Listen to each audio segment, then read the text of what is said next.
Hi everybody, John Bishop here with John Bishop Fine Arts. So glad you're here. This is my podcast, Conversations for Freelance Creatives. I'm glad you joined me today. Well, it's been a good week. The weather's changing, and that's always good, I think. It just means that winter's coming. But we've got a good long fall here in Texas, and usually fall doesn't arrive this early. Usually it doesn't hit until November, end of October, November. Here it is hitting at the mid to late September, which is truly strange for this area. I don't know if that's a sign of the times to come or the severity of the winter to come. But that also means that we're starting to enter our fourth quarter. And the fourth quarter is obviously an important time because it means I have to get all of those business documents prepared that I should have been doing all year, getting ready for the end of the year. And I also have to get ready for what, for most people who are in sales, is the biggest shopping period of the year. In fact, people make more in this fourth quarter than they do in the other three. That has not been my experience with our art business in the past, but you know, it is the experience of some. So I'm not saying that it shouldn't be the experience that I'm having. So this fourth quarter is a big deal. It's when everybody starts to get ready to shop for the holidays, whatever holidays they celebrate. They're like squirrels gathering nuts. They're storing up for the winter when they're going to be nesting at home. They might be doing, the kids are back at school. They might be fixing up the house, getting it ready for winter, just getting it ready for that period of time. So it's a great opportunity to reach out and make as many sales as we possibly can during this kind of golden time. And how you do in Q4 is really going to be determined a lot about how you sell art. Now, the last 2-3 years, since we've been at Silver Street, and actually a little before, we've invested a lot of time and effort in setting up a physical studio space that serves kind of like a shop, right? Like a gallery. And we get foot traffic in, and people see our work, they see what's new, they visit with us, and we build relationships, we make sales, and that's great. The problem is, of course, that when we first got to Silver Street, we used to have scary large crowds coming in on our open days, and that started to dwindle. And then COVID hit, and that disappeared completely. In fact, we were shuttered for a while. And then that foot traffic has never really come back. And that's a problem for us because we're putting a lot of our eggs in that basket. The other issue is that our neighborhood is changing. The whole neighborhood is being filled with kind of medium to expensive condos and apartments. And that's great because that means there are a lot of people who are moving into the neighborhood who need to decorate a new home. And that means art. So that should be a positive. The wrinkle to that is most of them are young. They're in their 20s, and they may or may not be interested in the kind of art that I'm doing. They may be looking for something a little younger, a little edgier. That also means that they're not generally already art collectors because they're starting out in their lives and they haven't gotten to that point yet. And equally important, their lifestyles are different. Most of them don't have kids yet, and so they're more about going out and having a good time, and they want to come by and look at art, but they're really just out to look at art and meet the artists and have an experience. That's all well and good, but it doesn't necessarily translate into sales like it used to. And so we put a lot of attention into having that physical space, and that's not really paying off right now. What we have neglected during this time, and we've talked about the fact that we weren't ready when COVID hit, is to have a really robust online presence where people can shop and buy our art online. And we really have been, since the pandemic, we really have been putting a lot of attention there as well. It takes a long time, I think, but it's starting to happen. It's starting to happen. I think the really important thing to look at, though, is how people actually buy art. Now, if you have a shop, people wander by, they see something they like, they buy it as an impulse. If you're on vacation, you're very likely to buy a piece of art, particularly if it reminds you of the place that you're visiting, that you're having such a lovely time at. People don't generally go in and search for art the way they would to buy a car or to buy groceries. You don't have an idea of what you want when you go to look. Nobody really types in, I need a large picture in acrylic on canvas with the center having a frog. It's just, people don't look for art that way. They see something they like and they buy it. So to spend a lot of time building my website and building the SEO to my website so that I can capture people's searches, I just don't believe at my scale, maybe on a much larger scale, but at the size of my small business, I really think our time is better spent not spending all that time developing SEO. You know, you do the basics, you cover yourself, but spend more of our time in creating those online experiences where people can buy art the way they actually do, by finding it, by falling in love with it, and needing to have it, an impulse buy. And that's the way we should be developing our online presence. Now, it's really important, though, that you have a website that is capable of taking somebody who is interested and moving them to a sale. I have a good friend I haven't seen since back in college, and we've kind of reconnected now that we're old, as old people do. And he said, I'm interested in buying a piece from you. And I said, well, just go to my website. And then I checked after I sent him to my website, and I realized that I haven't uploaded a lot of things to my website of the particular types of things. He's interested in those little cartoon illustrations that I do, those little cartoon heads. And a lot of them are not on the website. And I thought, well, wow, I just sent him to the website, and he can't really go there and buy something. So I contacted him and we talked. But how many people have I lost because they haven't really found the inventory that they were looking for? And so, again, you need to have that website, you need to have that presence so that when people are looking, in fact, they can clinch the deal and move directly to a sale, because when they're ready, that's when they're going to buy. Now, I know that really the best way to sell art is in person, one-to-one. That conversation with the artist, describing the art, showing the art, letting people experience the art, and building some sort of story with them that makes them want to purchase the art. And that's hard to do on a website, particularly if you're not involved, if they're buying while you're asleep. But you know, it does happen. In fact, I recently, just this month, made a sale on Etsy.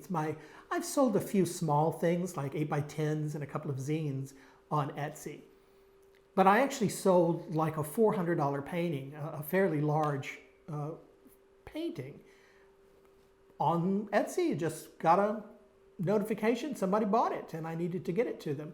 Just so happens they were fairly local, and we just drove over and dropped it off. But that person I never actually met. And he saw a piece of art, he loved it, he bought it, case closed. That's pretty rare.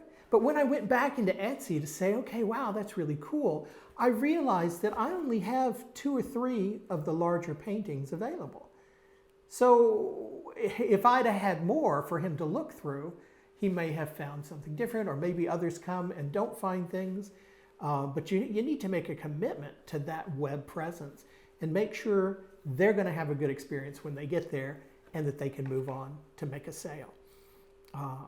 So how do you do that? How do you, if people aren't going to go in and search for, you know, I want a large picture of a flower, a Texas bluebonnet. If that's not what they're going to go in and search for, how do you find them?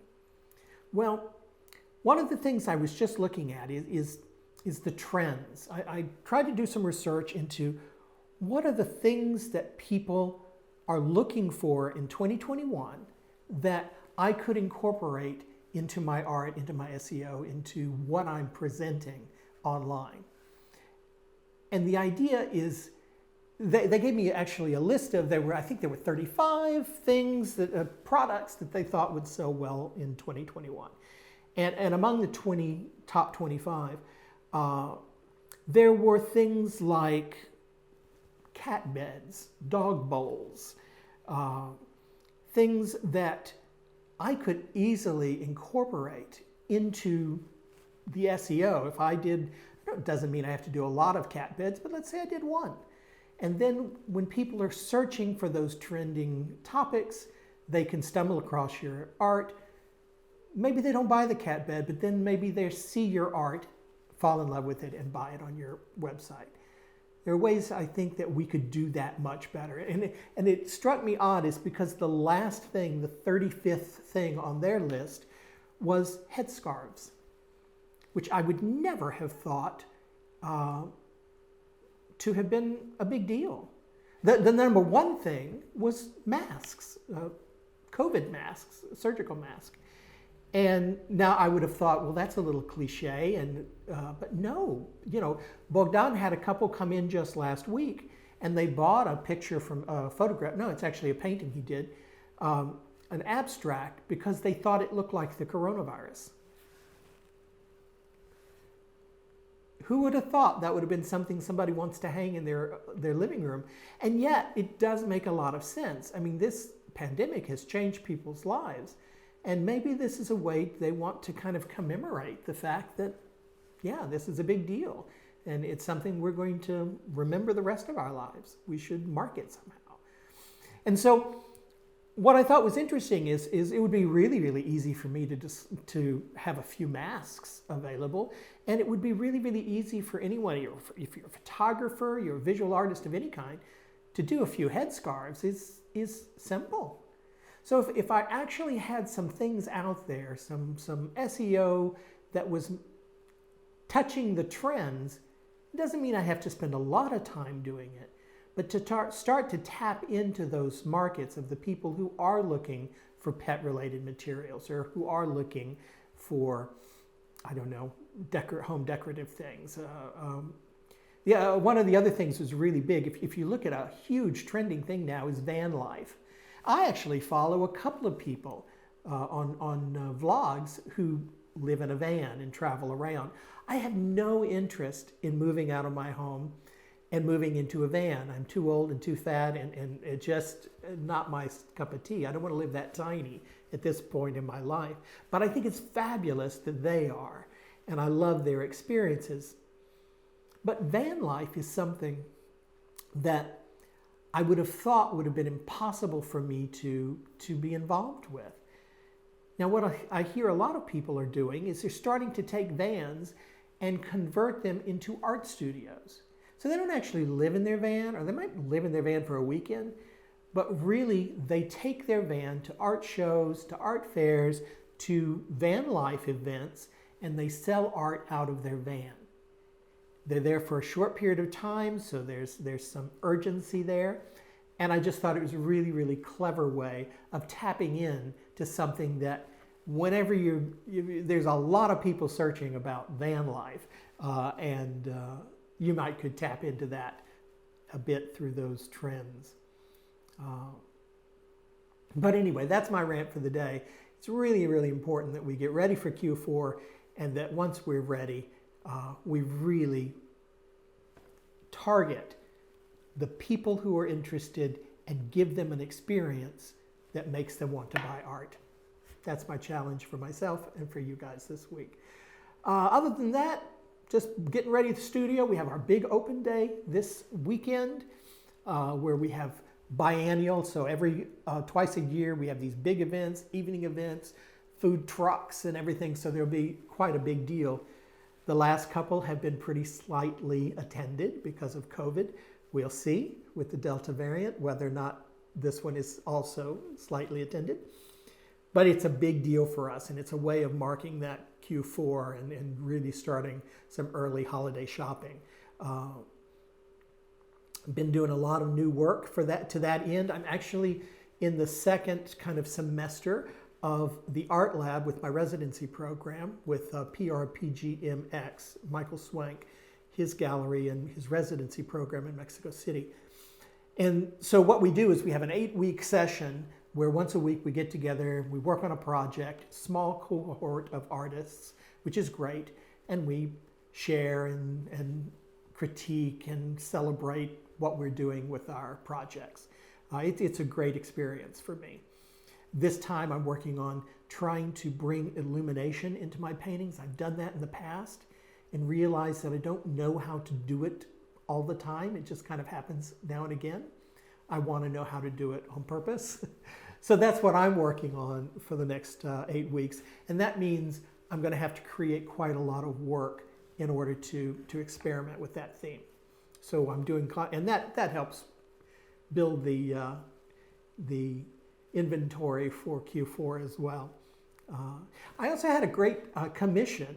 One of my collectors, Keith, he bought a small 8x10 painting from me, and he really likes it. That's marvelous. He likes it so much that he wants me to recreate 15 other originals like it based on that painting, and he wants to give them away as Christmas presents. And I thought, what a clever idea. That way he's able to give a very thoughtful, lovely, hopefully lovely, but a very meaningful present at Christmas that no one else is going to have because it's an original piece of art.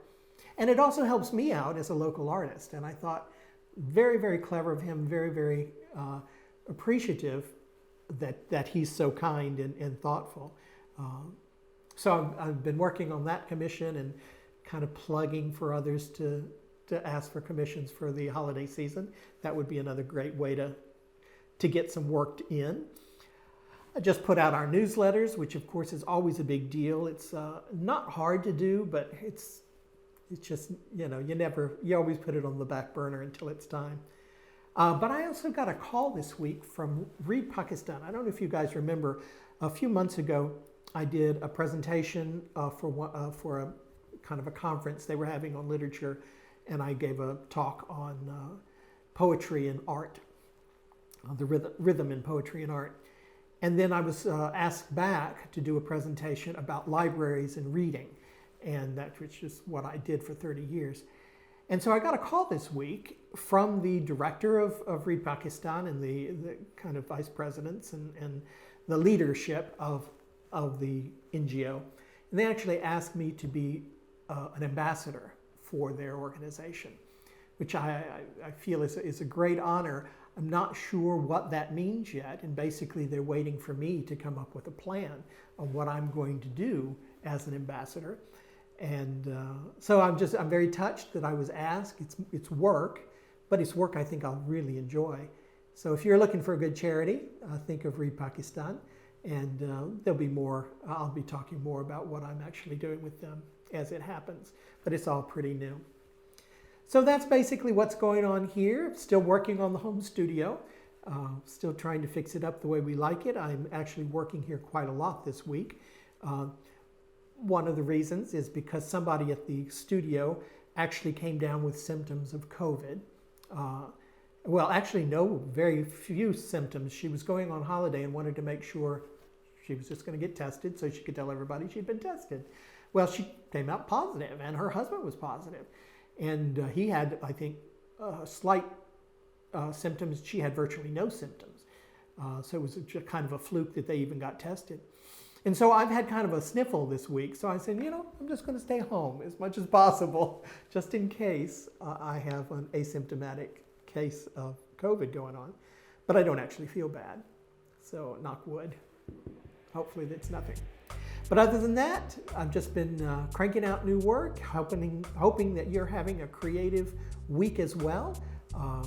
I will see you again next time when hopefully I'll have more news on the home studio as well as what we did actually on this big open day that we're having. So have a great week, and I will talk to you next time. Thanks so much. Bye.